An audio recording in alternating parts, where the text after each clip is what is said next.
Welcome to Nkanizatu, the pod that tells indigenous stories every day, the platform that tells you what's good and what's odd for young people and elderly alike in the areas of art, history, and culture preservation. And now your host, Rina Kasongo. Hello, welcome to the Nkanizatu podcast, where we bring you inspiring and thought-provoking conversations. My name is Rina, and on today's episode, I am sitting down with an individual that might probably make you question to say, are you really living or you're just existing? I am talking of an adventure storyteller. His name is Karlis Bardelis.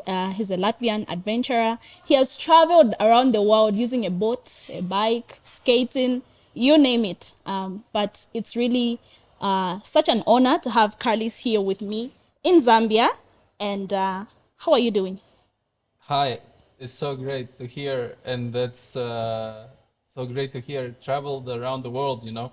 Sometimes when I look up on a CV, like the things I've done, it's like, whoa, this is a funny guy. I want to talk with him. but for myself, I mean, that's my life. It's just my life. I enjoy to be in adventure. So that's what I was choosing, really, like precisely. Okay, I want to be on adventure. I'm kind of getting into an introduction already, but that's... Yeah, I was already actually getting to that. Say, for the sake of someone that doesn't know you, but is listening to this podcast right now, who is Karlis? Yeah, Karlis is just a human being who likes to live in adventure. And at some point in my life, I asked that question myself: where do I feel the best? Where I feel that I'm living truly like 150%. And I replied honestly to myself that it's adventures. I feel the best that when all the things are happening like around, if it's in the sea or if it's in the mountains, because back then it was more in the mountains. I was doing climbing and at the same time working in the office as in a recycling company. So that's my background. That's like my education, environmental management. I was working in a recycling company. And then at a certain time, I thought that I want to go on adventures. You know, when I was reading about you, I was like, this guy is insane. Why would you be out in the bushes and in the middle of the ocean? Yeah. What really has been moving you to go to such a greater extent in your adventure? I think when we try many things, we understand, are we like more attracted to them, or this is not that we want to do, like any sort of things. Like if we go to the library, are we enjoying that? Someone is enjoying that. And if we are, riding horses, or if we are playing music, we just feel that there is this drive, and I think the indication is such that when you wake up in the morning, do you have this spark, the spark of, I will do this thing today? And you have this spark, that this think moment in your mind, like, oh yeah, cool, I'm gonna do that. Or you have this, again. Yeah. What I would like to find out really is, how did that start? How did your zeal for adventure start out? And you setting higher goals of going around the world in 100 and something days. Yeah. Well, it was not 100 days. Sorry, I'm slow. So it's been almost 8 years. It's 7 years and 11 months precisely to go around the world by human power only. So it means that big project is done by stages. So one is crossing oceans by the rowing boat. So rowing boat is boat where there's no engine, there's no sail. So it's just, there's a oars and you row. You wake up, you start to row, then you eat, then you row, then you go to sleep. I mean, and you listen. I could listen. I could listen audiobooks on the sea, and then when I reach the continent, then I cycle. But how did I get into that? It was starting. I started with snowboarding. Then I moved into climbing. like rock climbing, ice climbing. I know it maybe sounds weird here It's too. very weird. I'm here. I'm just like, yo. Yeah, and I can understand. Like, have you seen snow? No, I haven't. So that's like would be the same for me when I haven't seen elephants before this adventure across Africa, and the local people were laughing at me. Like in Tanzania, I was cycling through the Mikumi National Park, and I saw an elephant, and they were like, "Yeah, okay," and they were like, and I was like.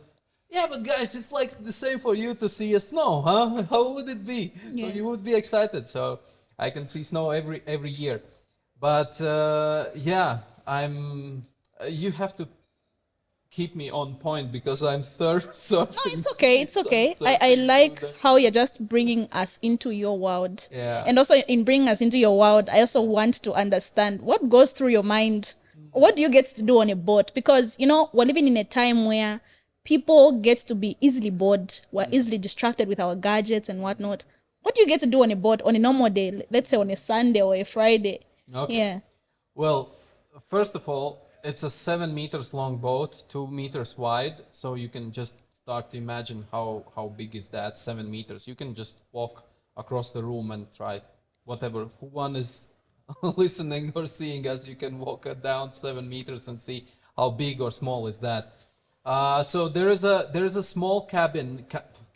It's like a size of that thing is half of the tent, and there I can lay down. I have gadgets, my GPS. There is specific equipment that sends the signal to the surrounding ships. So if I'm sleeping in the night during the night and some ship comes close by, that sends the signal to the ship, the location, and I receive the signal from the ship, and that wakes me up. So if I see that this ship is going to run over me, I take my radio and hello, this is rowing boat. Do you see me? So yeah, that's how the communication and all these things is done on the sea. There is a rule on the sea. So if you don't have an engine, you are privileged to those that have an engine, because they can maneuver, but you can't that easily. So imagine there is 7 meters long boat, and they are like, oh, yeah, this is captain speaking. Yeah, this is also captain speaking. So that's 330 meters long tanker, and yeah, I'm very polite, but I'm asking them to change their course because they have an engine, and they have to do that because that's the rules of the sea. Okay. Yeah. So other than the communication, what other activities do you get to do on a boat? Activity. So there's theater, cinema. No, of course not. There is not. And please, guys, there's no Instagram, no WhatsApp. So just imagine. I have some communication means. Let's say I have a satellite phone, which is always off, apart from like once a week. I was having calls from a radio station from my country, from Latvia. So I was giving updates how I'm doing. Like every week I have 9 minutes or 8 minute conversation. So that's it. And you prepare for that conversation. Okay. I mean, and yeah, so and I can get text messages not longer than 140 signs, 140 symbols in the message. So just imagine how many gigabytes you are scrolling through day. And I'm not saying you, but you, everyone, Yeah. And the same me, like I'm doing the same. It's just that there you are getting one, or maybe you maybe get one text message in 2 days. So you read that message so slowly. Then you imagine how the voice sounds for that person who sent you that message.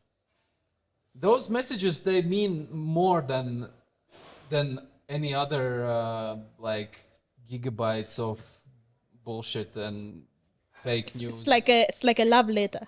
Almost.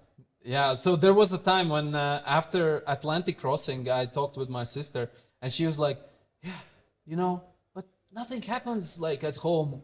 We were just walking down the beach with the kids." I said, "Yeah, please send me that next time." She said that, no, I didn't want to bother you. I was like, no, you're not bothering me. Because when you send me that text message, I appreciate that so much. I read that message tens of times. And then I imagine how you're walking down the bridge, down the beach, and I'm walking down with you. Like having that imagination in my head. And so this is when you don't have all these distractions that we have in day-to-day lives. And to be honest, I need like 30 days to slow down because, well, at least my mind, I don't know about anyone else, but I'm saying that my mind to slow down in an environment where I cannot access any Instagram, Facebook, nothing like that. I need 30 days when my mind starts to slow down. Like when it slows down and I'm not looking for, like next thing, or I can just give you an example. Imagining someone falling down the tree and he's grabbing to the branches. So this is how your mind is like grabbing to the ideas or thoughts.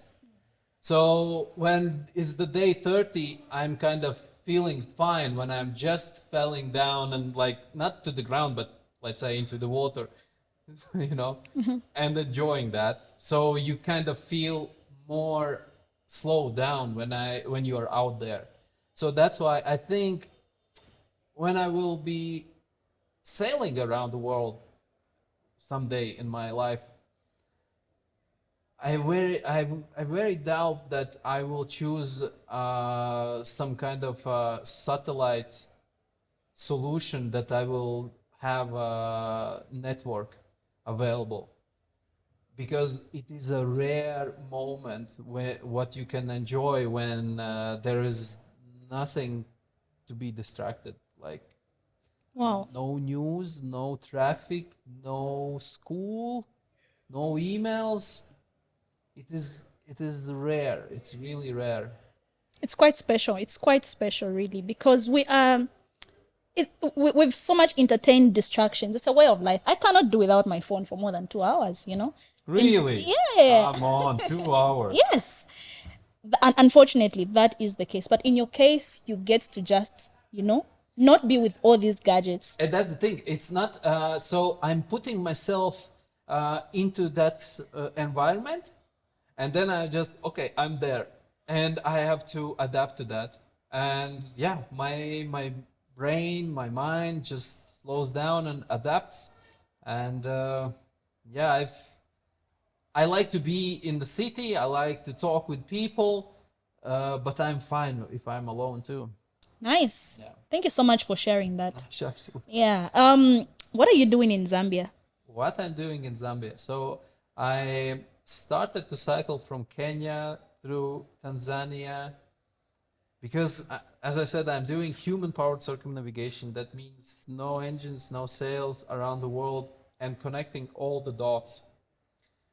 So this January 2024, I finished the leg of ocean that I needed to connect my route across the Indian Ocean, arriving in Kilifi, Kenya. So from there, I was cycling through Africa to reach Namibia in Luderitz, where this whole journey around the world started. So I was cycling. So I was cycling Kenya, Tanzania, Zambia, Botswana, Namibia. So I entered in Nakonde. You said it right. I'm proud of you. Most people don't get it right because it's a local language. How then others say that? Others would say anything, Konde, what? But you've said it very well. Konde. Okay, yeah, I entered there. And then I was cycling all the way to Lusaka, and then exiting Zambia in Kazungula border. And for me, actually, it's been challenging at some point. Like at some point, there was a bit challenging traffic where there is no shoulder on the road, like, and I'm cycling the same line with the big trucks. Yo. Yeah, that the big trucks going from Dar es Salaam to Lusaka. Yeah, that was challenging. Then when I entered Zambia, I was like, where all the small cafeterias gone? Like, where can I get beans and rice? Okay. Because and I talked with the truck drivers. They also said that yeah, there is some places on the road where there are those cafeterias, and we know the places, and then we know where we can stop and get some food. So, but then you know, to exit Zambia through that border, it's amazing to have this cherry on the cake after What is cycling. amazing about it? Because I was thinking you would say it's hell and whatnot. Livingstone and Victoria Falls. That was my first time when I saw Victoria Falls. Falls in like in reality. You can see that on the picture, you can see that in the video, but when you see it like really and you hear it, you feel it on your skin. Like I was soaked wet on the opposite side, standing there. It was amazing. It was really amazing. So and then I told to some of the local people there with whom I was staying at home. They were hosting me, really friendly people. I told them that you know I've seen elephant, I've seen giraffe, I've seen zebras. I haven't seen rhinos. I want to see rhinos. So somebody took me to the place where I've seen where I could see rhinos for the first time in my life, and all those like wild animals was so surprising for me to see for the first time. Yeah, it's like last or 2 weeks ago I finished so this whole circumnavigation around the world, and I sat down with a friend of mine with whom I started actually this journey, with whom I rowed across Atlantic. He came just to that moment, and he was just visiting Namibia, and we sat down with him, and I told him we were in Sossusvlei in dunes in desert in Namibia, and I sat down with him. We were talking, and I said, "Listen, man, like if I have to summarize all this experience in Africa, there's like top three, and there's Victoria Falls, there is Sossusvlei, and there is wild animals. So these all things were like that I will definitely remember, and definitely the people who I met and people who hosted me or who helped me to sort out all sorts of things. It was yeah. Although some of the people I haven't met in my life before, they were helping me by the distance. So it's yeah. I felt that yeah. I felt that What are some? like What a are some? warm experience. Sorry. That's really nice for you to say.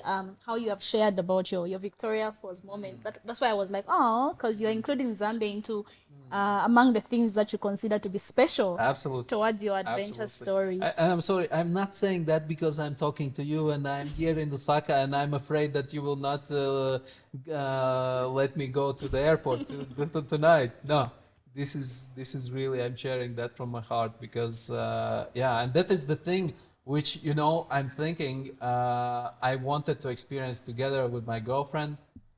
And I know that someday I will go together with her and just to experience all that together because yeah, I want her to see that too.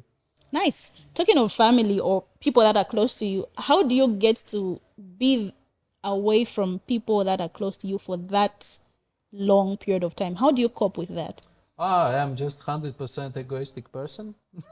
Okay. Wow. I mean, I got you there. I see what Susanna meant. yeah, absolutely. I mean, so my family, so my mother, my father, my sister, they always been supporting because of course they are afraid of risks that can happen on the road and danger things and challenges that can happen to me, but they know how much I enjoy that and how that makes me feel alive. And that's what I think also my girlfriend understood, and she understands me well in that regard. That of course, you know, I am away now for a little bit more than 3 months, so that's a lot of time. But still, we can communicate through WhatsApp calls, and that's for sure is good. But still, of course, she's alone there, and but she understands that how much does it means to me just to fulfill my thing, which is being on adventure, experiencing all that, and along the way share these stories. So yeah, I'm very grateful that she supports me too. Nice. There was somewhere I read online that you had unfortunately lost your father whilst on an adventure. How did you cope with that? I mean, anyone who is listening or seeing us now would like think what this guy can say, how you cope with the loss of your father. I mean, uh, and it's not the thing that you are like waiting to happen, but that's the thing that will happen to all of us. If someone doesn't realize that, I mean, it will happen. And I was crossing Indian Ocean by that time. It was 2 years ago, and yeah, the saddest part of that I wasn't there to be with my mother and my sister to kind of support also them in such a low moment, and I couldn't like call a taxi or Uber or whatever. Please pick me up from here. I was crossing Indian Ocean. There's no like getting out from there. What kind of, and I was in a situation where there was a very strong countercurrent. So I was somewhere here, let's say not too far from Seychelles, and I was crossing. You know what that line means, right? Please remind me. It's equator. That's equator. So on the equator there is very strong countercurrent, and that countercurrent comes like from Africa. It depends on the season, and I was in the season when that countercurrent pushes you back, like from the place where you started, and that countercurrent just pushed me back and back. I knew that I have to cross that countercurrent, and I just so when I got the message my father has passed away, of course, I was in a very emotional, low moment. But yeah, after some time, let's say, I was processing it, and I came back to the things that makes me feel truly alive, and that is being an adventure. That's rowing. That's doing a small distance every day, consistency, and that's what I came back to. So I mean, I just rowed.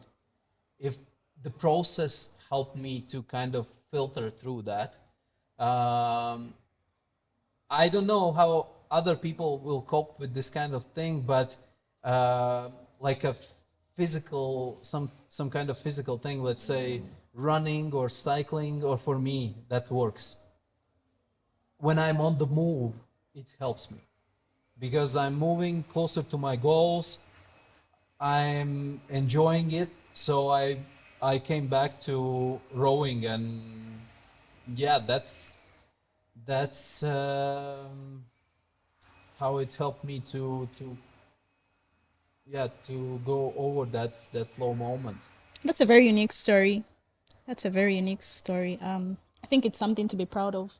Just being able to cope in a very different way that most people wouldn't. Others would do any kind of thing, but you did what you think makes you feel alive, which is rowing, and I appreciate that. I really do. Yeah, I think it's also from. I'm sorry. Just is that sound fine? These guys are not bothering us. Okay, okay.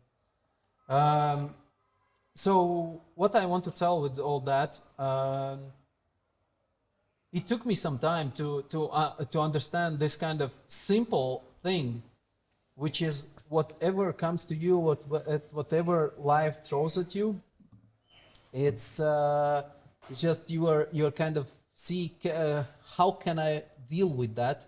Is for me there is not such a thing like, oh, okay, I'm giving up, like, oh, so what you gonna do, what does it mean give up? You have to move forward. So for me I always ask, okay, because they're through all these like countries that I've been through, like Brazil, Bolivia, Peru, French Polynesia, Indonesia, all those countries, there have been hundreds of situations when someone is telling me, oh, we cannot do this because blah, blah, blah, blah, blah. We cannot do this because of this and that and etc. And I say, okay, I'm hearing you well, but can we somehow do this thing? How can we do this? I know all the, you can give me all sorts of explanations and excuses that how we cannot do the thing, but how can we do the thing? So that is just, I'm bringing back myself to that kind of thinking. Okay, how can we do this thing? So, Thank you so much for sharing. So this podcast is brought to you by Sotren Publishers. Sotren Publishers is a publishing firm that is based in Lusaka, and they help people write books. So if you have a story that you don't know how to go about it, like how do I put these words into an actual book? It's just been in my journal and whatnot. Reach out to Sotren Publishers. They've helped a lot of individuals turn their stories into a book. I encourage you to reach out on 0763 465255 or email sotrenpublishers@gmail.com. Your story awaits, and many people are looking forward to reading that story.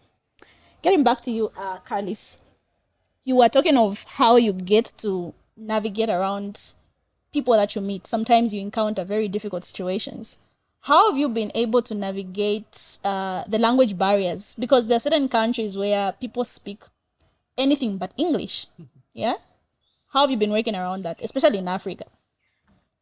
yeah, but Africa or Indonesia, it's also they don't speak. At some point, I was in the village where there is maybe one person or one person in the next village who speaks English.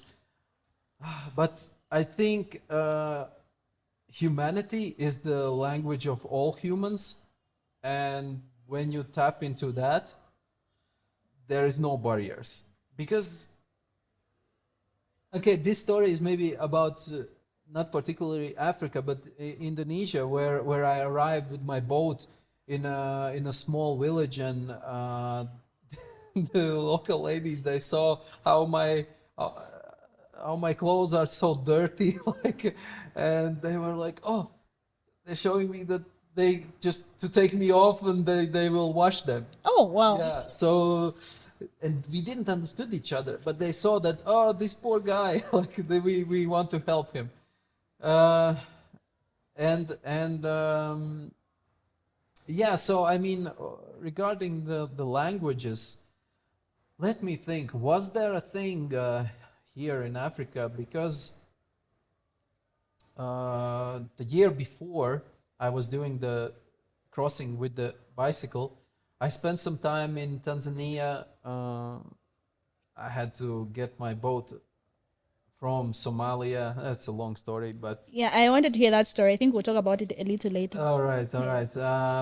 So I picked up some of the words in Swahili, and then I already knew it. And then in northern Zambia, they also could like kind of understand a little bit. But regarding the language, I'm still thinking: was there anything like? I think one solution was that I googled the thing that I need to find. I showed the picture. Ah, this one. So That's very smart. if even the person wasn't understanding the language, he understood what I need to, or how can he can help me to find the thing that I'm looking for. Wow. So yeah, maybe just visual works better. Okay. And what's been have you encountered any unique stories, any unique African or Zambian stories or traditions that you thought was like, huh, that's really interesting? Uh, it's really interesting how on the roadside, guys, you are selling coal in a Like in a sack? yeah. Okay. Charcoal. We call it charcoal. Charcoal, yeah. I mean, I know, and for you, it's like, oh, no big deal. What this guy's like pointing at, but it's a bit. I don't know. It's just, I was like, where's all the bananas? I mean, in the cities, yeah, that's not a problem. But in the countryside, there's charcoal, there's onions and tomatoes. That is a particular thing that you can get.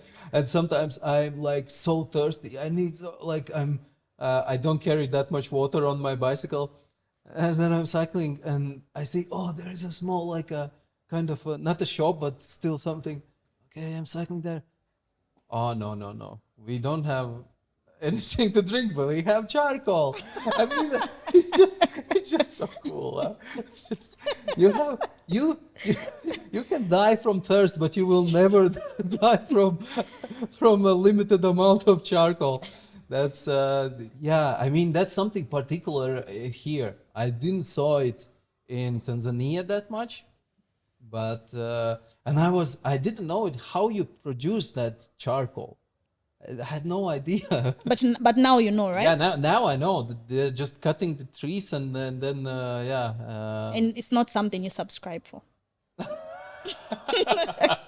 Isn't there a subscription for charcoal you get every week? And because I understand you are an environmental guy, like you have so much concern for the environment, so that's why I'm saying it's not something you subscribe for.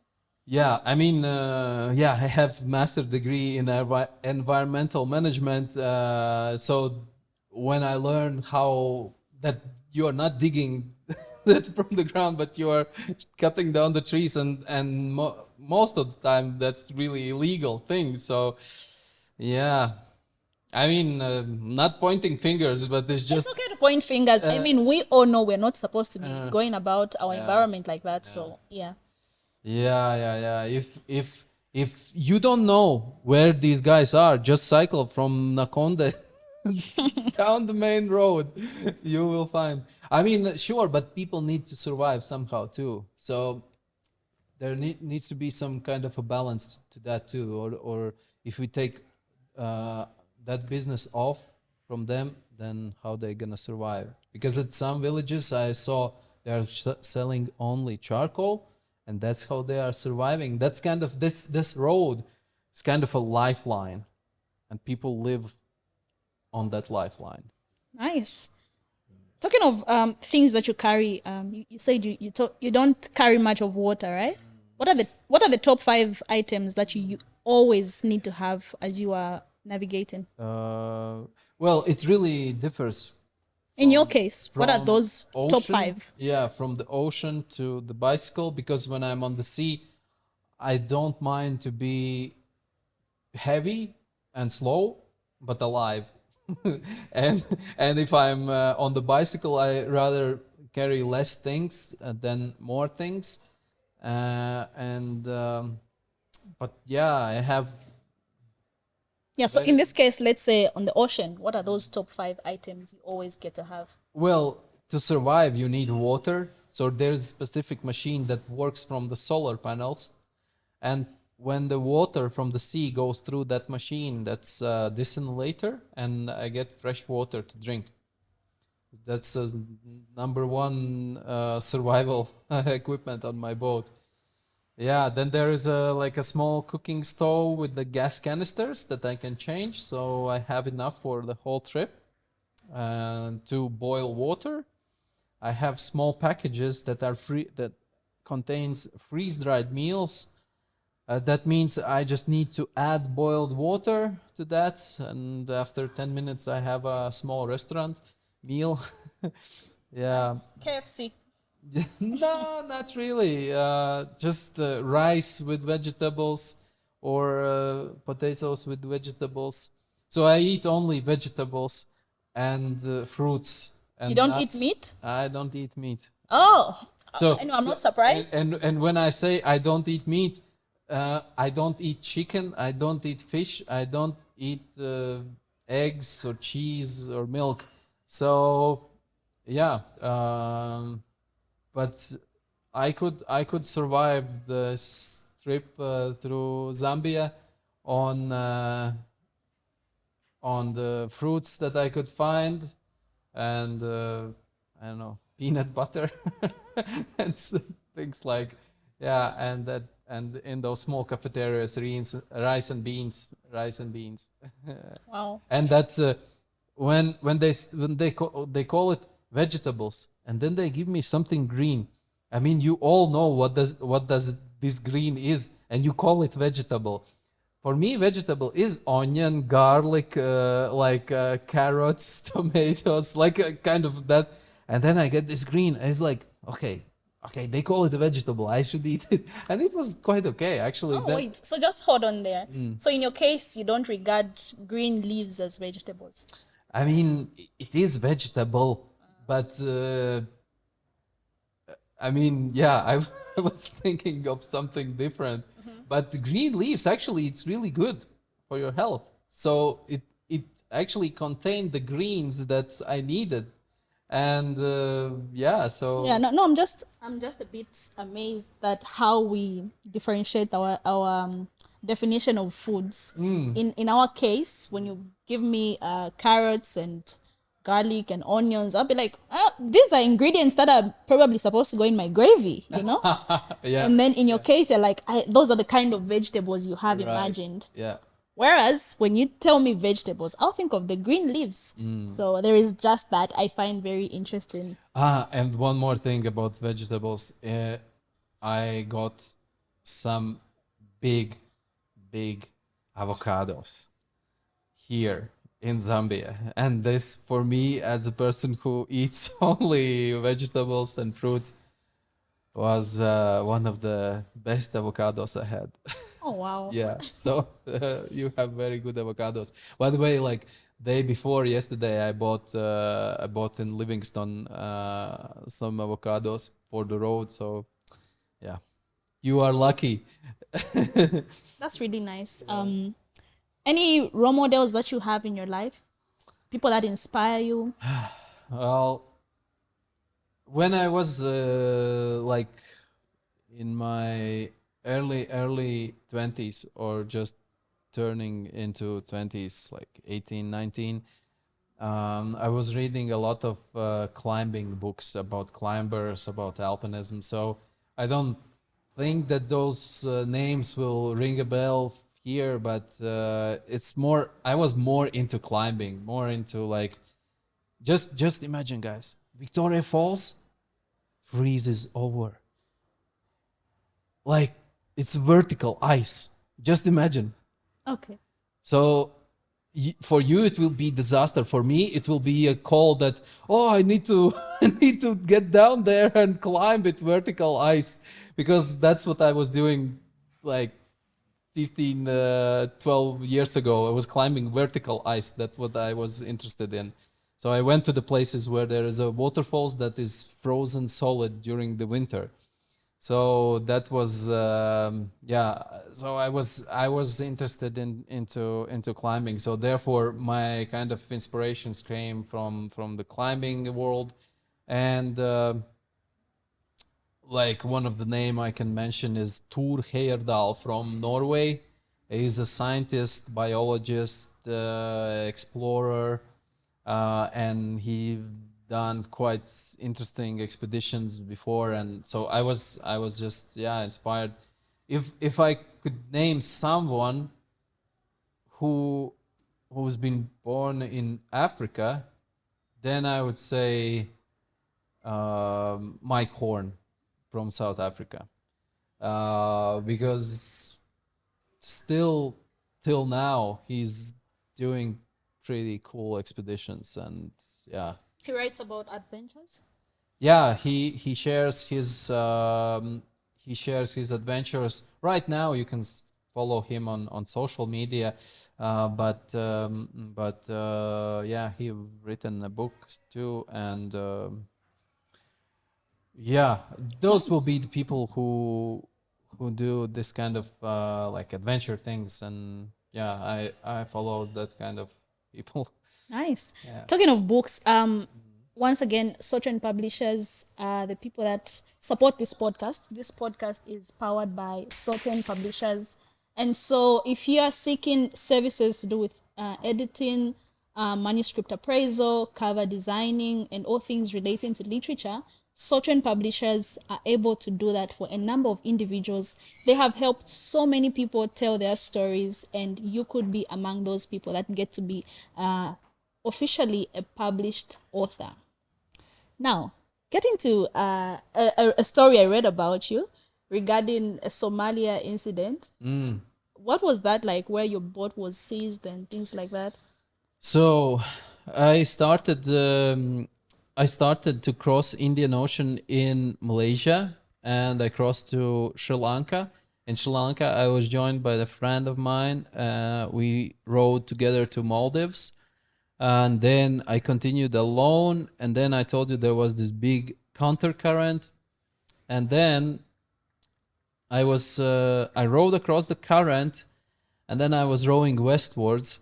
And by that time, it was mid-May. In mid-May, in those regions, the wind supposed to be like 15 knots around that. It doesn't matter for anyone whether you understand what 15 knots means or not. Just imagine it's supposed to be 15, but it's like 25 to 30. So it's almost double the force of the wind. So I was pushed more north than I expected to be pushed. And then I thought, okay, I'm going to finish in Tanzania. And still between Tanzania and Somalia, there's Kenya if something goes wrong. But it went very wrong because I ended up on Somalian Kenyan border, 50 nautical miles off the shore, which is like 100 kilometers, let's say, almost. Almost 100 kilometers from the Somalian Kenyan border, and at that point I understand I will not be able to reach Kenya. I am still in that, and the wind is pushing me up. The current is running along the coast, and that's it. I'm in Somalia. Wow. It wasn't the moment of celebration, but yeah, and especially that south territories. They are big territories that are controlled by the Al-Shabaab, the terrorist group. And yeah, I was just 10-15 nautical miles off the shore, and luckily there was no one looking for me, because you actually cannot see that boat, my boat, that far away if you're not looking for that boat. It's a very small boat. So and luckily I ended up in the place which isn't anymore controlled by Al-Shabaab, but it's controlled by the Somalian army. And then I got a helicopter that took me to Mogadishu, and I got out from Somalia. Unfortunately, my boat stayed there, and yeah, it happened that that boat became a hostage. So I had to pay a ransom to get my boat out, and some negotiations, but the boat got out, and eventually I got that boat to Tanzania. It was in a very bad shape, but still some things surprises me till this day, because somehow on this final day in Somalia, when I was in my boat, I took some pictures and I forgot to put my photo camera in the bag that I was taking with me when they were evacuating me. So I discovered that my camera is lost there in the boat, and there is a. Luckily, I've switched the memory card, so I still had a lot of footage from the journey, but still there was some footage from my final days on the boat. And yeah, I wanted to get it back, and I understood that it's gone. But then when we were negotiating with those guys, I said, look, there was a photo camera in my boat. Like, where is it? Because I had it there. So where is my camera? And I was so surprised.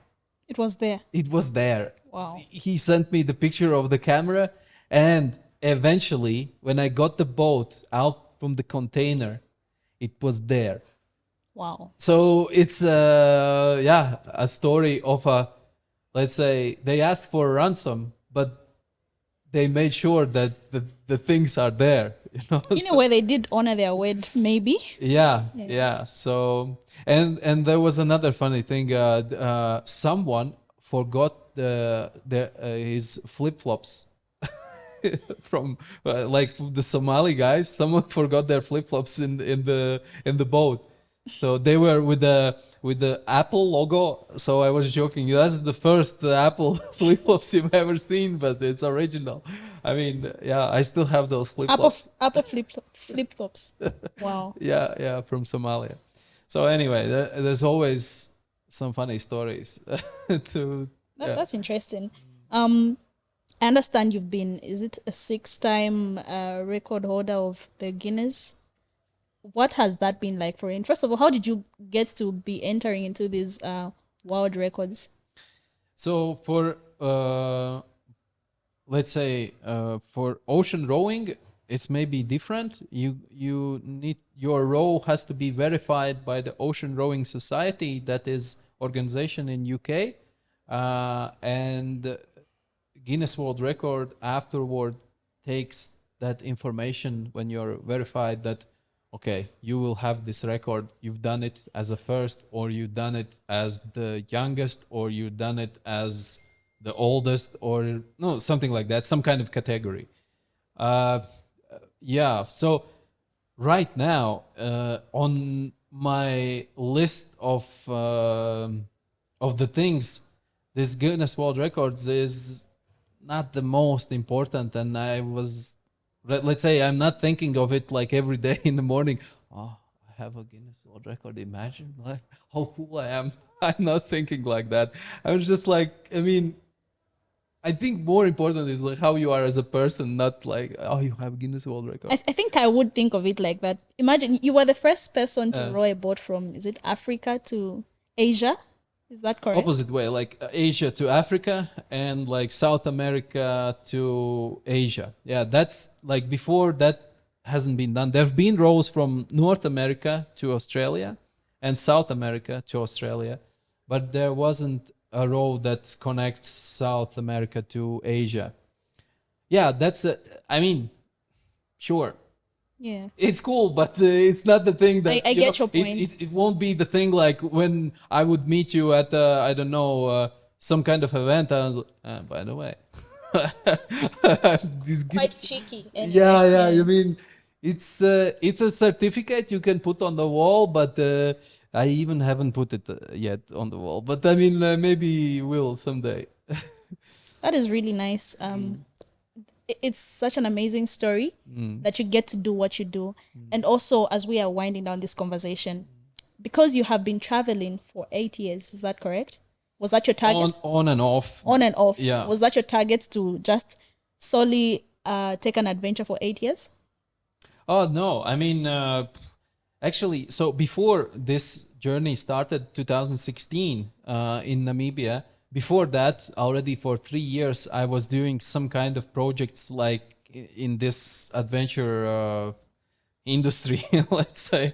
And yeah, for example, I roller skated from north of Europe to south of Europe. Then we went with the bicycles from our country, from Latvia, to Olympic Games in Sochi in Russia in winter. I mean, there have been some adventures before, and then this journey started.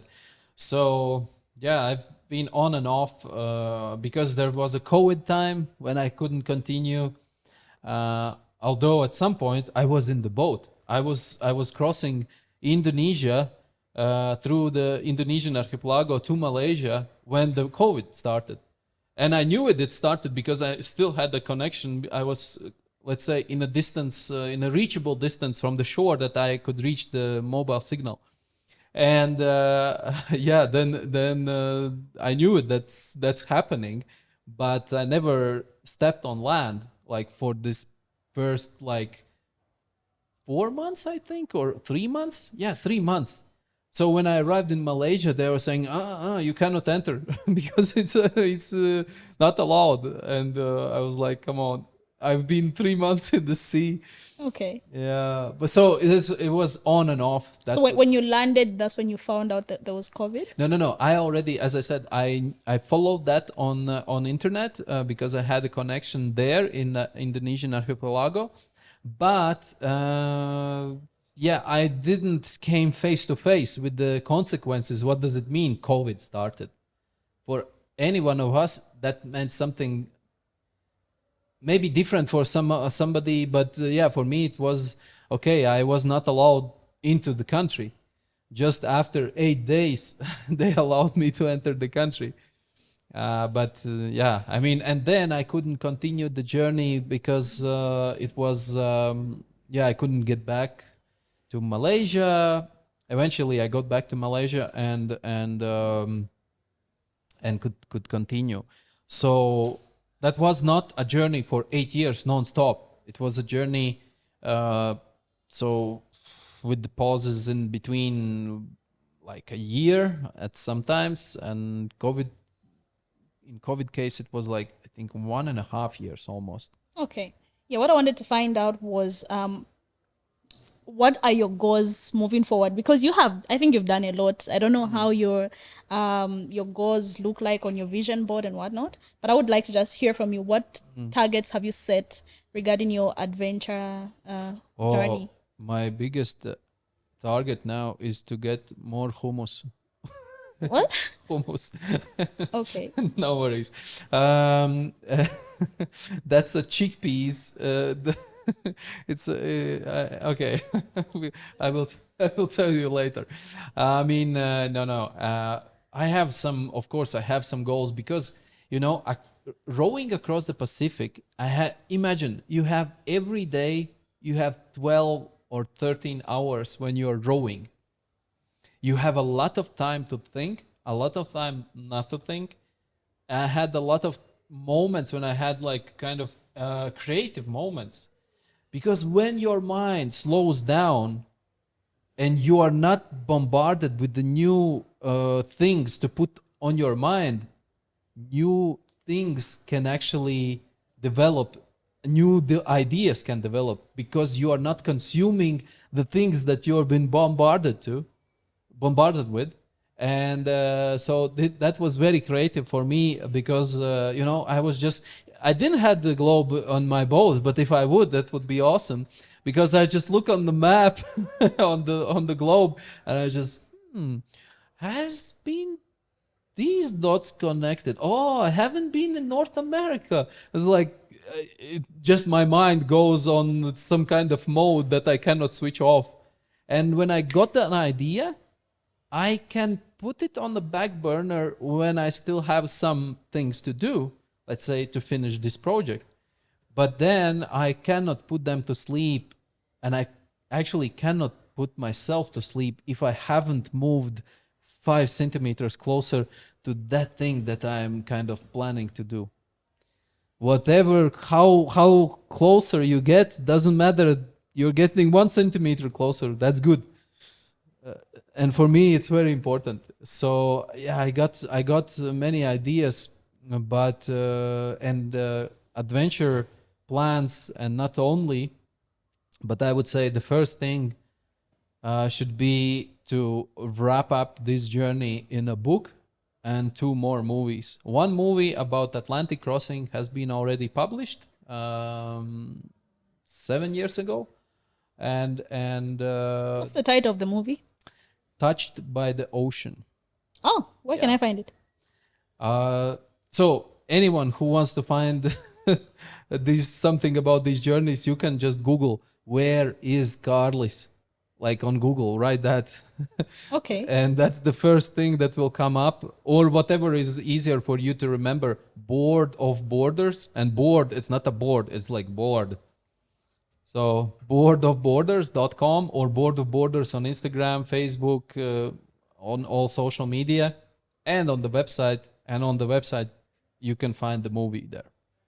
Okay. I'm looking forward to it. Yeah. So you've talked of a movie and another movie that you hope to produce. Yeah, because there's a lot. There's a lot of footage that I have from the Pacific, and I don't want to divide Pacific into two movies or add something to Pacific, because Pacific, guys, if you look at this globe, and you can see Pacific, I mean, just look at the globe. Pacific, if you look at the Pacific, you cannot see any other continent. There's, you see, you barely can see the borders. Yeah. So Pacific is huge. So Pacific is half of the globe, actually. Yeah. So Pacific will the one movie is dedicated to Pacific, and then another movie will be dedicated to story about Indian Ocean and Africa. Yeah. And then the book? Yeah, the book, because someone has been telling me, oh, write a diary because you won't remember the things later.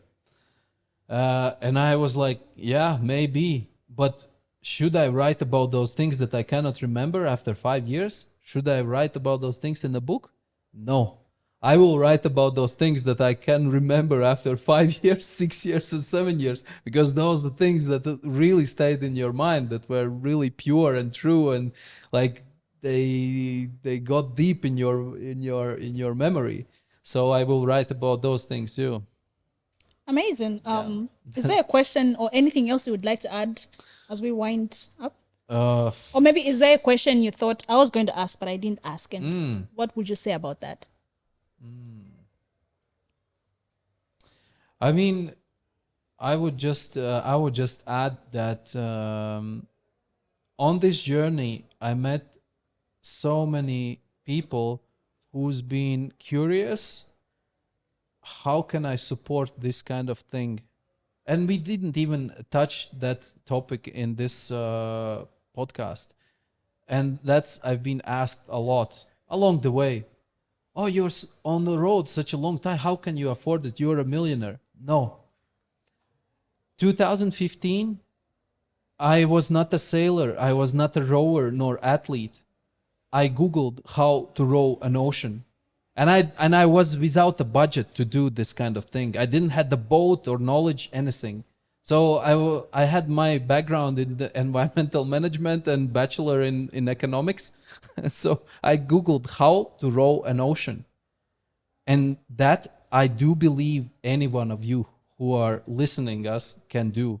If there is a spark, something you want to do, I do believe you can find a thing how to Google these things. And that then it's just your kind of drive or motivation. So, and there is many books that I could suggest, but I remember when I was, I think in Mazabuka, and then in one patrol station, guard, we chatted, and he asked, yeah, I also want to go on these adventures. You are doing this such a cool adventures. I also want to. How can I do these kind of adventures? I said, listen, man. I gave him this example that I Googled in the beginning. I didn't had all these things. And then the next thing is just be so good they can't ignore you. Because always they're saying, oh, but then no one will give me money or that. But be so good they can't ignore you. Be so creative they can't ignore you. Be so dedicated they can't ignore you. Everything will happen. Be so good they can't ignore you. Yeah, there's a book by that title. Yeah, I've seen it. Maybe I should read it. It's a cool book. Yeah. Okay, Karlis, I cannot emphasize enough how an honor it is to have you here. I don't think I've ever met someone like you that dares to do so many crazy things that you've been doing, but it's really inspiring at the same time to just understand the extent to which our mind can go and our efforts can go into just, exploring who we are and what we're passionate about, which is something I've learned from you to say, dare to be different. And in daring to be different, like you have put it in one of your videos, be addicted to freedom. Yeah. So I've been really inspired by this conversation. Yeah. Thanks a lot. Give me 5. High five. Nice. So this is what Nkani Zatu does, and I have a book for Karlis Oh, wow. from Sotren Publishers. All right. It's called Living the Plan, and we are gifting it to you. Oh, thank you. Yeah. So that Nice. Thanks a lot. yeah, probably when you will be on the boat again, you'd have time to read it or whichever. But yeah. All right. Thank you. So this is what Nkani Zatu does. We aim to highlight exceptional individuals. They get to share stories of their stories, and I'm still amazed. Really, I'm just thinking of myself in a boat and what I would do and how bored I would think I am bored. But Karlis, his brand name is Board of Borders, so feel free to look him up. Board of Borders. He is very bored of borders, so he goes all out to just ensure there are no boundaries or borders to what he can do.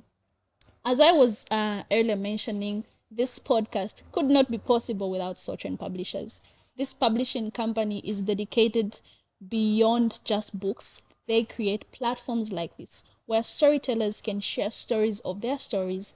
We do not believe in just packaging stories in books, which is very important, but various story packages like you are witnessing right now and what you have been able to listen to is kudos to Sotren Publishers. What they do is that they turn ideas into books that people can read. So Sotren Publishers covers a number of services within literature, which includes cover designing. They do manuscript appraisals. They read your manuscript to see if it is camera ready. They are able to offer consultancy on how you can better your book and ideas. There are so many people that journal down, they journal their thoughts, but they do not know how they can put that into a book. Sotren Publishers is able to do that. Last but not the least is that this podcast is open for sponsorship or any form of partnership. How can we drive stories such as this forward together, joining hands? So Nkani Zatu is very much open to ensuring that we partner together. You can get in touch with the team via spublishersmedia@gmail.com or reach out on 0763 465255. Our visuals, our amazing visuals, because of Gobshots, they've been helping us do our productions, and that is why you are able to see the beauty of this set. So Gobshots are the people that have been helping us journey along in terms of our productions. And until next time, it is so good. It will be so good if you subscribe to this platform, our audio platforms, as well as our YouTube channel, so that you stay updated. Have a wonderful time, evening, night, morning, or whatever time that you'll be watching or listening to this podcast. Bye-bye. Welcome to Nkani Zatu, the pod that tells indigenous stories every day, the platform that tells you what's God and what's odd for young people really and nice. elderly alike in the areas of art, history, and culture preservation. And now your host, Rina Kasongo.